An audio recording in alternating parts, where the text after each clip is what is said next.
The year is 2320. Students scattered across the globe are sitting in history class. They scroll through their digital textbooks and land on the chapter covering the 21st century. What will be on that page? The answer seems obvious. A virus swept through our world and shredded our concept of normalcy. But today is not about a pandemic.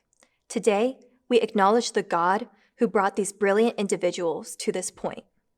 We, the class of 2020, possess a story unlike any other. When I wrote this speech during the shutdown, I, like my classmates, was clinging to the hope of this day. Yet beyond this day, beyond this year, I am holding on to the hope that we will be defined not merely by what happened to us, but what happens because of us. The history textbooks of the future are still blank. They might contain the name of one of these graduates.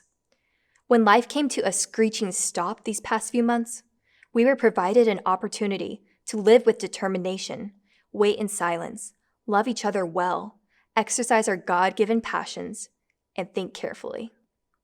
Thankfully, we have had practice being thinkers these past 4 years. Every time our teachers told us to analyze aerobic respiration or asked us if Dante from the Divine Comedy loved Beatrice, our minds searched for truth. Sometimes the answer came swiftly, like a pie to the face during Pacifica's pet rally. Other times we swiveled in our blue chairs and pondered. When we started attending Pacifica, it was mostly the teachers doing the talking. But somewhere along the road, a shift occurred. It is difficult to pinpoint, just like trying to identify the moment the sun has risen. But once the fiery star is in the sky, there is no denying the light infiltrating our world. Eventually, we became the ones asking the questions. We asked our teachers, we asked each other, and we asked ourselves, what do we really know? What do we truly believe? We began to discover the people sitting on our right and on our left. We learned how much they had to offer. Most of all, we discovered the people within us and the person of Christ above us. As time went on, our different personalities and virtues started to emerge. We became more independent, more ourselves. At the same time, we learned to value others for the miracles they are. If there is one thing I have been reminded of in the past few months, it is the importance of appreciating people while we have the chance. Specifically, there are some wonderful individuals to whom I owe much gratitude. And so I would like to take a moment and ask God to bless these extraordinary people. To the Board of Trustees and the faculty and staff of Pacifica, thank you for investing, giving, and pouring yourselves into this school. Without you, there might never have been an us. In your hands, you hold the bricks that construct God's kingdom.